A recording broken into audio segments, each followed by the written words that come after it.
दोस्तों, भारत एक कृषि प्रधान देश है और हमारे देश की जीडीपी का 17 से 18% एग्रीकल्चरल एक्टिविटीज पर ही डिपेंड करता है। साथ ही साथ हमारे देश में 65% पॉपुलेशन को एग्रीकल्चरल सेक्टर रोजगार भी प्रदान करता है। हमारे देश में किसी भी सरकार की सक्सेस और फेलियर इस बात पर डिपेंड करती है कि उसके टेन्योर के दौरान एग्रीकल्चरल सेक्टर में कितनी तरक्की हुई, क्योंकि एग्रीकल्चर सेक्टर में तरक्की से हमारे देश में इकोनॉमी, एम्प्लॉयमेंट और एक्सपोर्ट भी बढ़ता है। तो इसलिए आज हम इसी चीज पर बात करेंगे कि क्या भाजपा सरकार या एनडीए पार्ट 2 में हमारे देश में एग्रीकल्चरल डेवलपमेंट हो रहा है। अगर नीति आयोग की रिपोर्ट की बात करें तो वो कहती है बिल्कुल हां, बट इसको हमें क्लासिफाई करके देखना होगा कि एग्रीकल्चर में किस एक्टिविटी में बढ़ोतरी हो रही है।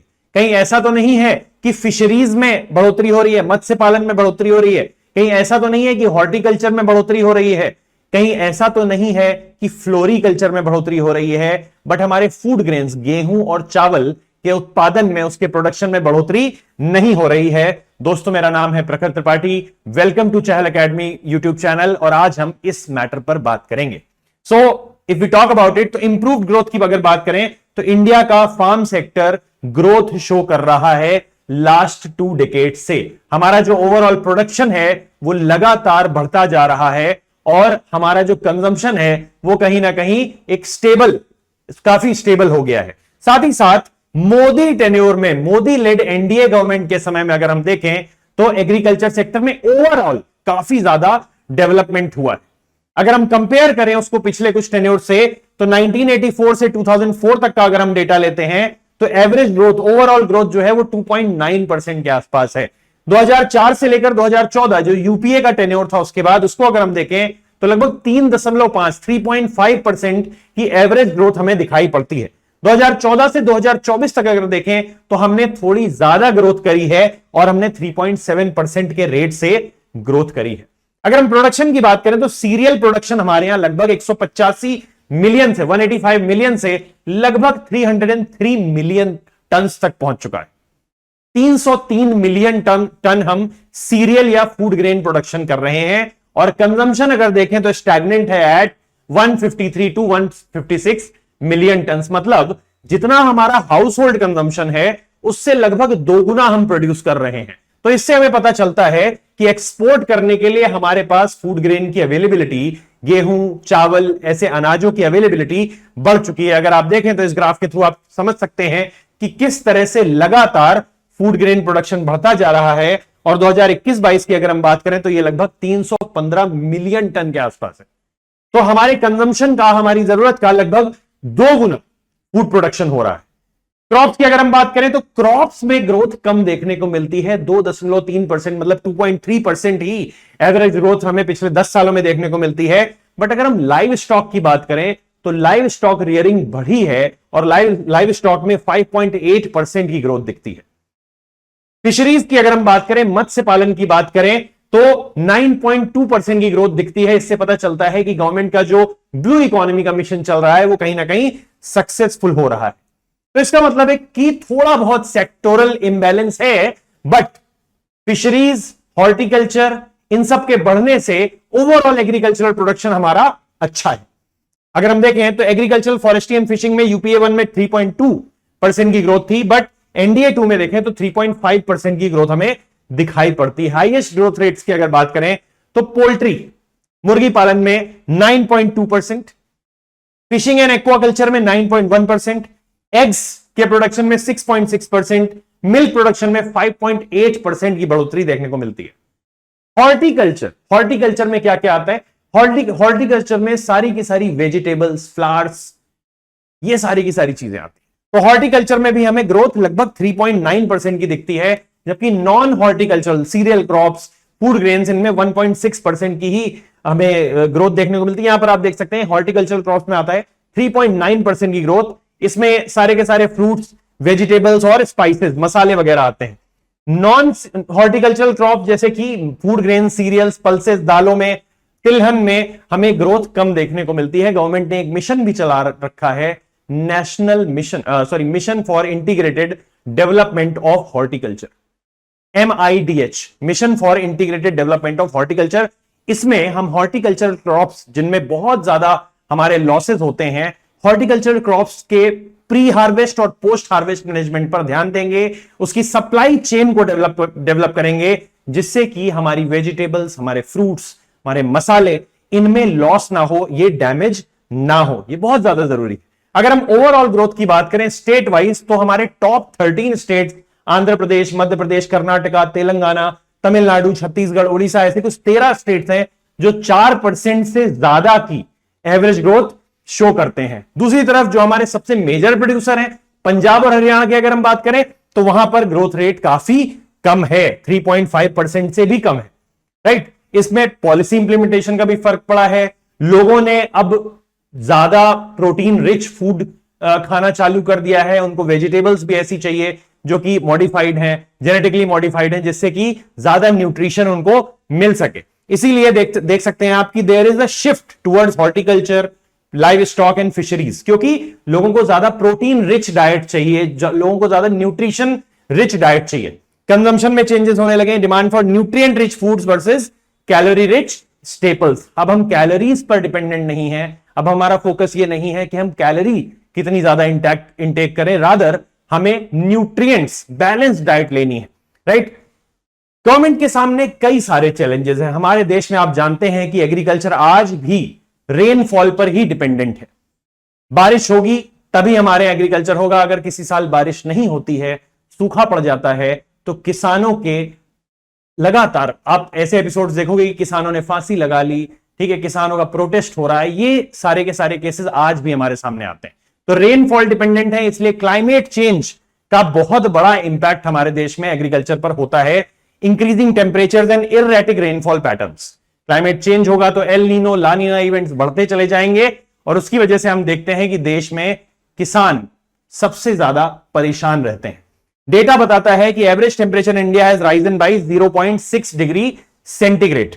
इसकी वजह से the IPCC predicts that climate change could reduce agricultural production by 30%, 30% तक हमारा जो एग्रीकल्चर प्रोडक्शन है वो आगे चलकर गिर जाएगा, क्योंकि सॉइल लगातार डिटीरियोरेट होती चली जाएगी, सॉइल की क्वालिटी लगातार घटती चली जाएगी, वाटर की अवेलेबिलिटी कम होती चली जाएगी, और उसकी वजह से एग्रीकल्चरल प्रोडक्शन घट सकता है। अभी भी इंडिया में लगभग 600 million people, 600 million people, they are under high water stress, ठीक है। इसके साथ ही साथ 2018 की ये रिपोर्ट है, इसके साथ ही साथ it is estimated that 75% of the available water is used for agriculture. Agriculture में सबसे ज्यादा वाटर का यूटिलाइजेशन होता है, क्योंकि हमारे यहां आज भी हम मैक्रो इरिगेशन टेक्निक्स का यूज करते हैं। हम सिंचाई के ऐसे साधनों का यूज करते हैं जिनमें एक साथ फ्लडिंग की जाती है, बहुत ज्यादा वाटर को हमें पुल करना पड़ता है, ग्राउंड वाटर को। तो इसके लिए हमें थोड़ा सा शिफ्ट करने की जरूरत है towards micro irrigation techniques, drip irrigation, सब सरफेस इरिगेशन, इस तरीके के इरिगेशन टेक्निक्स में अगर हम शिफ्ट करते हैं तो हम वाटर का ज्यादा सस्टेनेबली यूज कर पाएंगे। यहां पर कुछ एनवायरमेंटल आउटकम्स भी दिए गए हैं कि भाई क्लाइमेट चेंज से क्या क्या इश्यूज हमारे सामने आ सकते हैं।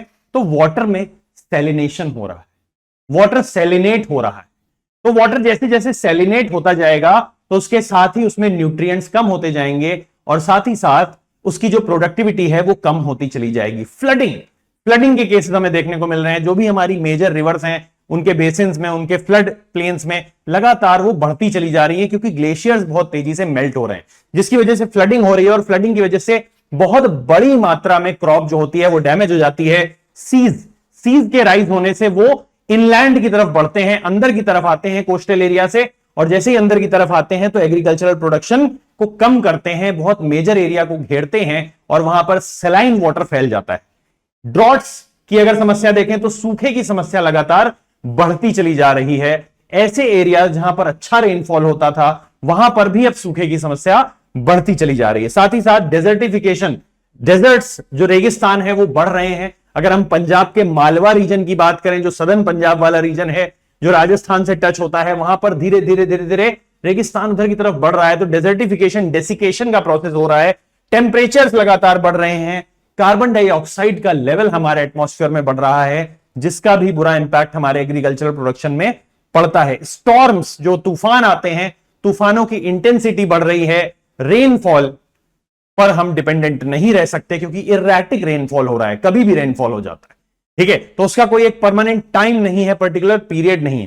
तो ये सारी की सारी चीजें मिलकर क्लाइमेट चेंज के जो इंपैक्ट्स हैं, ये सब मिलकर कहीं ना कहीं एग्रीकल्चरल प्रोडक्शन को बहुत ही नेगेटिवली इंपैक्ट करते हैं। चैलेंजेस क्या है? सॉइल डिग्रेडेशन, सॉइल की क्वालिटी देखिए, इतना ज्यादा प्रोडक्शन हमारे देश में 140 करोड़ लोगों के लिए हमें एग्रीकल्चरल प्रोडक्शन करना है, उनकी फूड सिक्योरिटी को इंश्योर करना है, तो उसकी वजह से हमें बार बार फूड ग्रेन्स को ही क्या कल्टीवेट करना होता है, बट उसकी वजह से सॉइल कहीं ना कहीं अपना न्यूट्रिशन लूज कर देती है। तो FAO का डेटा है ये कि 30% of India's land is degraded already, affecting productivity and sustainability. आगे जाकर जिस पर सस्टेनेबली एग्रीकल्चर करना मुश्किल होगा। FAO का डेटा है कि 30% लैंड हमारा डिग्रेड हो चुका है। किस वजह से हो चुका है? उसके पीछे बहुत बड़ा रीजन है मोनोकल्चर, एक ही तरीके के अनाज को बार बार उगाते रहना, क्योंकि उस अनाज पर हमें मिनिमम सपोर्ट प्राइस मिल रहा है, MSP मिल रही है, इसलिए बार बार एक ही तरीके के अनाज को उगाते रहना। जब आप बार बार चावल उगाओगे तो उससे सॉइल में जो ऑक्सीजन की मिक्सिंग है, सॉइल की हेल्थ जो है वो डिग्रेड होती चली जाती है, सॉइल अपने न्यूट्रिएंट्स को लूज करती चली जाती है, जिसकी वजह से हमें देखने को मिलता है कि आगे चलकर वो सॉइल डिग्रेड हो जाती है और वहां पर एग्रीकल्चरल प्रोडक्टिविटी कम होती चली जाती है। इसके लिए जरूरी है कि हम रेनबो कल्टीवेशन या रेनबो एग्रीकल्चर को इंट्रोड्यूस करें, जो कि हमारे यहां देश में लगातार बढ़ता जा रहा है, जिसमें लाइव स्टॉक रियरिंग, पिस्सीकल्चर, साथ ही साथ फिशरीज, पोल्ट्री कल्चर और इसके अलावा हॉर्टिकल्चर भी आता है। तो रेनबो एग्रीकल्चर से यह फायदा होगा कि हमारा जो लैंड है उसको उर्वरक होने में, उसको फिर से एक बार फर्टाइल होने में टाइम मिल जाएगा और वो फिर से अपनी फर्टिलिटी, अपनी हाई प्रोडक्टिविटी दे पाएगा, हाई यील्ड, क्रॉप यील्ड दे पाएगा। सॉइल इरोजन के भी केसेस हमारे यहां बहुत ज्यादा हैं, क्योंकि सॉइल लूज हो चुकी है, इसलिए माउंटेनियस एरियाज में आप देखोगे कि सॉइल इरोजन बहुत ज्यादा होता है। वेस्टर्न घाट्स में भी आप देखोगे जो रेड मार्क्स हैं ये दिखा रहे हैं कि इन एरियाज में कितना ज्यादा सॉइल इरोजन होता है, राइट।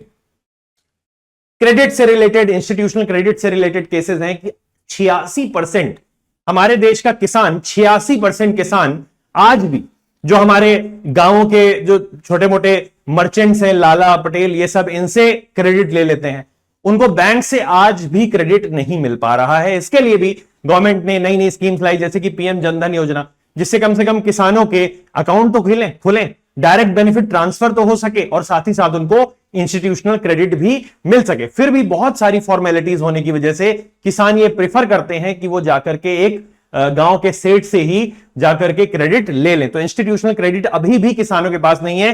ये नाबार्ड की रिपोर्ट है, 2021 की नाबार्ड की रिपोर्ट है, जिसमें वो बताते हैं कि 86% किसानों के पास इंस्टीट्यूशनल क्रेडिट अवेलेबल नहीं है, जिनको बहुत हाई इंटरेस्ट रेट देना पड़ता है। अगर मार्केट एक्सेस की बात करें तो पोस्ट हार्वेस्ट मैनेजमेंट भी हमारे यहां काफी खराब है, क्योंकि किसान को मार्केट का एक्सेस नहीं है। अगर हम देखें तो मार्केट काफी दूर है। छोटा किसान ये चाहता है कि उसका अनाज जो है वो गांव में ही बिक जाए, वो बड़े किसान को अनाज दे देता है और उससे जो भी पैसा मिलता है उसको रख लेता है। इसकी वजह से स्मॉल एंड मार्जिनल फार्मर्स जो हैं उनको बहुत सारे चैलेंजेस फेस करने पड़ते हैं, उनको अपनी फसल का सही दाम तक नहीं मिलता है। और असली मजा किसका होता है? जो बड़े किसान हैं या बिचौलिए हैं, जो गांवों में जाकर छोटे किसानों की फसलों को खरीद लेते हैं। टेक्नोलॉजिकल गैप्स क्या है? चूंकि किसान के पास इंस्टीट्यूशनल क्रेडिट नहीं है, इसलिए टेक्नोलॉजी को अडैप्ट करना उसके लिए बहुत मुश्किल है, क्योंकि टेक्नोलॉजी क्या है? इन्वेस्टमेंट। टेक्नोलॉजी में आपको इन्वेस्टमेंट करना पड़ेगा और इन्वेस्टमेंट करने के लिए आपको चाहिए कैपिटल। कैपिटल देने के लिए बैंक्स नहीं है, बैंक्स कैपिटल नहीं दे रहे, तो उसको जाना पड़ेगा किसी सेठ के पास और वो बहुत हाई इंटरेस्ट रेट लेगा। ऐसा किसान कर नहीं सकता, क्योंकि उससे वो किसान प्रॉफिट्स नहीं निकाल पाएगा अपने। इसीलिए किसान सबसिस्टेंस एग्रीकल्चर ही फॉलो कर रहा है, वो कैपिटल इन्वेस्टमेंट करना ही नहीं चाहता है। ठीक है, according to agricultural census only 5.4% of farmers in India are using precision farming techniques. ठीक है, वो टेक्नोलॉजी का यूज कर रहे हैं अपने खेतों में। लेबर शॉर्टेज भी है। लेबर, जो किसान है, जो पहले अपने लैंड में लेबर करता था, वो किसान अब शिफ्ट हो गया है, वो इंडस्ट्रियल लेबर बन गया है, जिसकी वजह से गांवों में लेबर शॉर्टेज भी है। पीक सीजन, क्रॉप सीजन में किसान गांव में होता ही नहीं है। इसीलिए हम देख रहे हैं कि फीमेल पार्टिसिपेशन बढ़ता जा रहा है। अगर आप कुदुम्बश्री योजना को देखें केरला की, तो वहां पर फीमेल्स आर कंडक्टिंग फार्मिंग, क्योंकि जो घर के मेल हैं वो कहीं ना कहीं किसी ना किसी इंडस्ट्री में इन्वॉल्व है। साथ ही साथ जब क्लाइमेट चेंज होता है तो उसकी वजह से कई सारे डिजीजेस जो हैं वो बढ़ जाते हैं। डिजीजेस की सीवियरिटी बढ़ जाती है।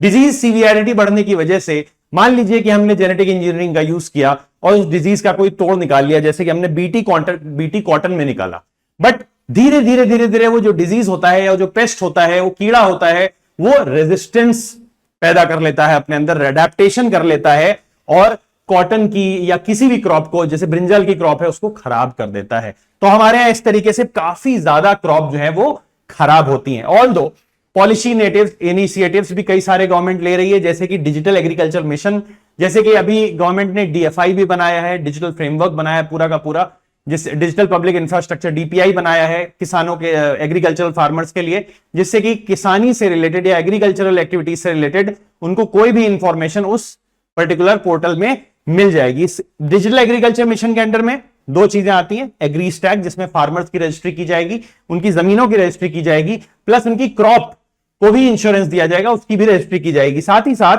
डिसीजन सपोर्ट सिस्टम की, भाई किसान को कब क्या बोना चाहिए, किस तरीके के सीड्स का यूज करना चाहिए, उससे रिलेटेड जियो स्पेशियल डेटा, पेस्ट को किस तरीके से मारना है, उसके लिए कौन कौन से इंसेक्टिसाइड का यूज करना है, वाटर कंडीशंस कैसी हैं, कौन सी फसल उगानी चाहिए, ये सारे के सारे डिसीजन मेकिंग करके गवर्नमेंट आपको इसमें देगी। इसके लिए 2817 करोड़ रुपए का बजट आउटले किया गया है। तो this is a very important mission. दूसरा अगर पॉलिसी में इनिशिएटिव हम देखें तो प्रधानमंत्री किसान सम्मान निधि, इसमें हर साल आपको लगभग 6,000 रुपए 3 इंस्टॉलमेंट्स में दिए जाएंगे। तो 2018 में ये स्कीम आई थी, तब से किसानों को लगातार, जो स्मॉल एंड मार्जिनल फार्मर हैं, जिनके पास 2 एकड़ से 2 हेक्टेयर से कम जमीन है, उनको हर साल 6,000 रुपए की इनकम होगी, जो कि ऑब्वियसली किसानों की परचेजिंग पावर को बढ़ाता है। एक बड़ी जनसंख्या है जो कि एग्रीकल्चर में इन्वॉल्व है और स्मॉल एंड मार्जिनल फार्मर है, तो उनकी परचेजिंग पावर को बढ़ाता है, जिससे इकोनॉमी की ओवरऑल डिमांड भी बढ़ेगी। प्लस गवर्नमेंट ने जो मार्केट वाली प्रॉब्लम थी कि मार्केट एक्सेस, उसको खत्म कर दिया है और डिजिटल मार्केट बना दिया है, जिसको हम ई नाम के नाम से जानते हैं। अब किसान लिमिटेड नहीं है कि वो अपने गांव के सबसे पास वाली मार्केट में ही अपने अनाज को बेचे, एपीएमसी में ही जाए। अब वो देश की किसी भी मार्केट में अपने अनाज को बेच सकता है। तो उसके लिए बस उसको ई नाम में रजिस्टर करना होगा। It is a unified national market for agricultural commodities. It enables farmers to sell their produce to buyers anywhere in the country. ठीक है, इसके साथ ही साथ जो सॉइल डिग्रेडेशन से रिलेटेड प्रॉब्लम है, उसके लिए भी सरकार ने सॉइल हेल्थ कार्ड स्कीम निकाली है, जिसमें कि जो इंपॉर्टेंट मैक्रो और माइक्रो न्यूट्रिएंट्स आपकी सॉइल को चाहिए, वो सारे के सारे उसमें चेक किए जाएंगे एक टाइम इंटरवल के बाद, और आपको बताया जाएगा कि भाई आपकी सॉइल में ये चीज मिसिंग है, तो इसको आप ज्यादा यूज करो। प्रधानमंत्री फसल बीमा योजना, किसान इरेटिक रेनफॉल की वजह से, ड्रॉट्स की वजह से, बहुत सारी चीजों की वजह, एल नीनो इवेंट्स की वजह से अपनी किसान अपनी फसल को लूज कर देते थे, बहुत सारी फसल बर्बाद हो जाती थी, पेस्ट अटैक की वजह से अपनी फसल को लूज कर देते थे। तो फसल बीमा योजना की वजह से, फसल का इंश्योरेंस होने की वजह से अब किसान को अपनी फसल को लूज नहीं करना होगा। उनकी फसल जो है वो इंश्योर्ड है। किसी भी तरीके की नेचुरल कैलामिटी होती है तो गवर्नमेंट उसको इंश्योर कर देगी। एमएसपी, जिसको लेकर के हमने इधर बहुत ज्यादा किसानों का प्रोटेस्ट देखा, उनका गुस्सा देखा, तो एमएसपी को भी समय समय पर गवर्नमेंट लगातार इंक्रीज करती रहती है, बढ़ाती रहती है। जैसे जैसे महंगाई बढ़ती है वैसे वैसे एमएसपी को भी बढ़ाया जाता है, जिससे महंगाई का बुरा असर हमारे देश के किसानों पर ना पड़े। प्रधानमंत्री कृषि सिंचाई योजना किस लिए आई? भाई हमारे देश में मैक्रो इरिगेशन मेथड्स का यूज किया जा रहा था, जिसकी वजह से वाटर का यूसेज, वाटर की एफिशिएंसी हम मेंटेन नहीं कर पा रहे थे। वाटर की एफिशिएंसी मेंटेन करने के लिए जरूरी है कि किसानों को ऐसे फंड्स दिए जाएं जिससे कि वो माइक्रो इरिगेशन मेथड्स को डेवलप कर सकें, अपने खेतों में माइक्रो इरिगेशन को यूज करें। तो इसके लिए प्रधानमंत्री कृषि सिंचाई योजना आई। इसके अंडर में हम स्कीम्स पढ़ते हैं, जैसे कि पर ड्रॉप मोर क्रॉप, इससे वाटर यूज एफिशिएंसी भी बढ़ती है, क्रॉप को कम पानी में ज्यादा प्रोडक्टिविटी क्रॉप दे पाती है, और साथ ही साथ किसानों को भी हैवी चार्जेस नहीं पे करने होते हैं पानी के लिए, वाटर के लिए। साथ ही साथ इसके अलावा कुछ और स्कीम्स हैं, जैसे कि हर खेत को पानी। गवर्नमेंट चाहती है कि हमारे देश के किसानों को पानी की कम से कम कमी ना हो, वो भले नॉर्थ इंडिया में हो, साउथ इंडिया में हो, महाराष्ट्र वाले रीजन में हो जहां पर पानी की बहुत कमी है, पंजाब में हो जहां पर ग्राउंड वाटर लगातार नीचे जा रहा है, कहीं भी किसानों को पानी की कमी नहीं होनी चाहिए। इसके लिए स्कीम्स चलाई जा रही। अब किसी भी सेक्टर की ग्रोथ के लिए यह जरूरी है कि हम उसके डिमांड साइड और सप्लाई साइड फैक्टर्स दोनों पर ही ध्यान दें। तो क्या डिमांड है आज हमारे देश के लोगों को, क्या चाहिए। तो इसके लिए more effective than government intervention in promoting agricultural growth, हमारे देश के लोगों को क्या चाहिए। तो अगर उन्हें न्यूट्रिएंट रिच फूड चाहिए तो हम उनको न्यूट्रिएंट रिच फूड ही दें, इससे किसानों को ज्यादा फायदा होगा।